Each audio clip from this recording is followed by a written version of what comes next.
Namo Amida Butsu, Namo Amida Butsu, Namo Amida Butsu, Amanda. Good morning.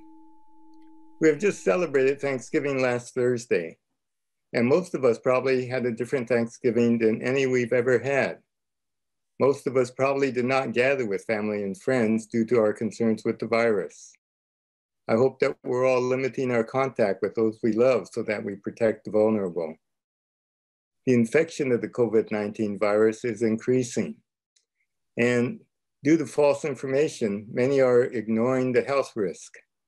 We need to follow the health guidance to prevent the spread, to counter those who ignore it. When we see that ignorance is causing suffering, how might we proceed and respond to that? Usually in November, December, and January, we have a lot of holidays and important events. We gather as family and friends and at the temple for religious holidays. Do we follow these traditional events or do we do something different? It's important to celebrate these holidays, the rituals and traditions. But what happens if we do these traditional things? And what happens if we do something different? I remember over 25 years ago when my father-in-law died, just before Thanksgiving, we had a Thanksgiving that was different, very somber. And I think this year is something similar to that. Something dramatic has happened. And so although we have these holidays and gatherings, it's different. Reality overtakes tradition. Shinran explains that things are extrinsic and intrinsic. Now, the extrinsic is things like ritual, and they point to the deeper experience of the intrinsic. Now, let me explain. When we do something like oshoko or burning of incense, that's an extrinsic ritual. In other words, it points to something deeper. It points to the impermanence of all things. Now, I'll explain it in another way. When we gather regularly, it's very important that we gather for religious services. When we chant together, that's very important. When we meditate together and recite the Nembutsu, that again is very important. When we meet and socialize and have gatherings after the service in our dining room, that's very important. All these activities are very important. But these are extrinsic activities that point to a deeper truth, and that's the intrinsic truth that we are all in oneness. It's that the me is always within the we. The deeper truth is intrinsic. We can experience that even if we don't have these extrinsic rituals or things that usually remind us. And that means that we can be together and connected even when we're not physically together. Even if we can't gather with friends and family, we know that we are connected to each other. Even when a loved one passes, we are connected. We don't have to be physically together to appreciate our oneness and our continual connection with one another. Not being with family and friends can remind us that we really cherish our time together. And so we find that these things are very important and we find more value in it when we don't have it. And so if we value our family and friends, we should not gather and cause them to be vulnerable by the infection. Some churches are defying the orders given by the health authorities. And it's sad and ironic that their extrinsic need to gather is the cause for many of them to become sick and even to die. And this has happened in many areas in the United States. As Buddhists, we understand that the virus is not a function of good or bad or of a deity or God. This virus is a disease without regard to religion or politics, and that is truth. The Nembutsu, Namo Amida Butsu, reminds us that we are together in oneness, whether we are physically together or not. And this is why we are still connected with those who may pass on, and we are still together, even when we can't be together physically. We'll be isolated from each other for the next few months as this virus increases and the pandemic continues. And I hope that everyone stays safe and pays close attention to the medical authorities and take all the precautions, wearing a mask, washing your hands, and staying isolated from each other. But what can we do when we're surrounded by this pandemic? I hope the analogy I used last week might be helpful, and the analogy of how our minds can only focus on one thing. And I use the analogy of watching TV, that we can only see one channel at a time. And that's like our minds that can only focus on one thing at a time. So let's see if we can use this analogy to further our understanding of how our mind works. Events are happening all around the world, just like television. You know, we have environmental concerns, we have this health concern, we have this economic crisis, and also social inequality. All these things are going on, and they're surrounding us. So how can we as Buddhists help us stay centered in this very chaotic world? Again, let's pretend that the world events are like television, with so many things going on: sports, entertainment, reality TV, movies, games, shows on nature, health, cooking, education, government, and even religion. So let's say we're watching TV and we're watching the news. We might feel real bad with all the things going on. So we can switch channels. So we change to a movie? We might watch sports, some of these other things that distract us. But they're simply just distractions, and they're temporary. And even watching reality TV is not real.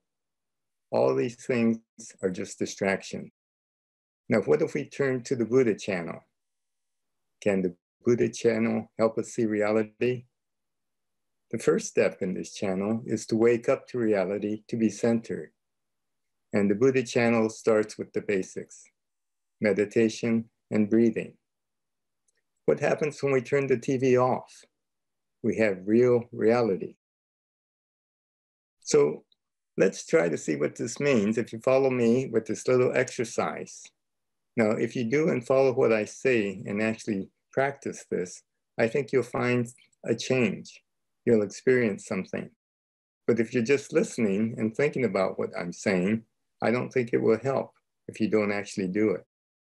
So get comfortable in a chair, and if you do it now or replay this later, just try this simple exercise. Sit comfortably, allow your eyes just to relax and close just a little bit, but keep them open. Now think of these words. Just breathe in life, hold and appreciate, exhale and let go, relax. And repeat. Breathe in life, hold and appreciate, release and let go, relax. Think of this breathing in 4 phases. Breathe in life, hold and appreciate, release and let go, relax.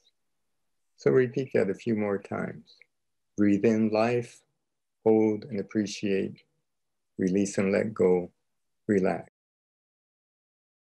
And after repeating that a few times, just begin to breathe naturally. Now, this is what we're doing all the time, but we're becoming aware of what we do. We're putting some thought to it. And this is how we wake up to true reality. We breathe in life, we hold and appreciate, we relax, we let go, and we relax. And this whole process is called being, B-E-I-N-G. It is living. And this is intrinsic. This is truth. This is natural. We might call this jinen. It's just being present. Now, this basics of Buddhism is just being alive and appreciating it. Being awake to life and then letting it go. Relaxing, being present, the here and now. Although Buddhism can seem to be very deep, it gets back to this very simple process of being alive and appreciating it. And you realize we just don't take in life. We have to let it go. That might be something we have to practice. We breathe in, hold and appreciate, and then we release and let go and relax. This is just being natural. It's simply life. It's oneness with all life. Now, to add to this, let's think of a conflicting situation, all the things that are happening in our world, and some things that are very difficult to resolve, all these conflicting events. Now, we're not changing anything, but we're just having it be so. Now, think of the left hand as one part and the right hand being the other part, opposing, and put them together. This is the gassho position, and you can put it down near your chest, near the heart. And again, just breathe in, hold and appreciate, release and let go, and relax. Breathe in, appreciate, let go, relax. And with our two hands in gassho, two conflicting ideas or positions or people, whatever might be conflicting, are together. The either or becomes the both and. Now with this position and the breathing, we might start to chant the Nembutsu, Namandao, Namandao. And with that, we can even think of what we were doing earlier. Breathing in, appreciating, letting go, relax. Namandao, the thoughts of thank you, appreciation, gratitude. Now you'll see that this may not change the situation, but it does change our mindset. We can appreciate life and all that's going on. We can be centered.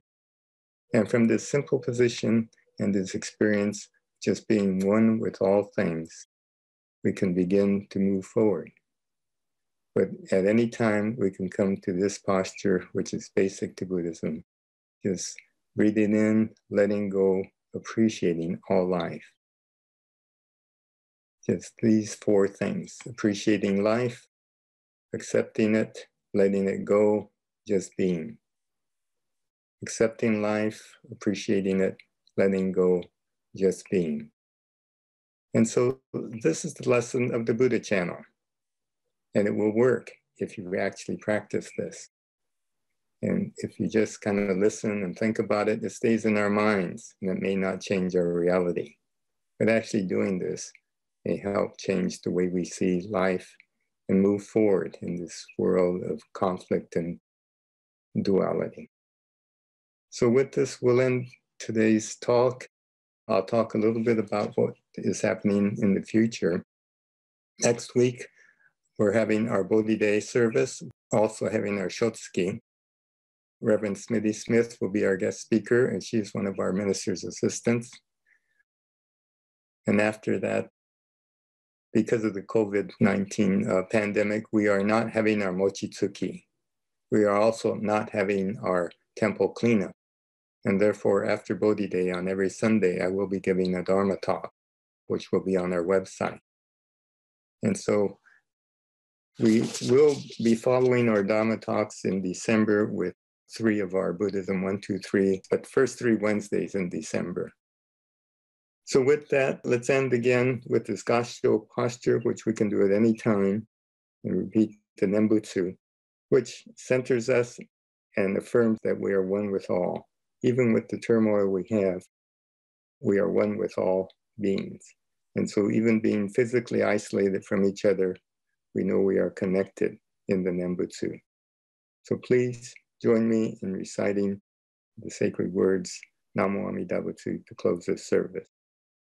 Nembutsu Gassho, Namo Amida Butsu, Namo Amida Butsu, Namo Amida Butsu, Namo.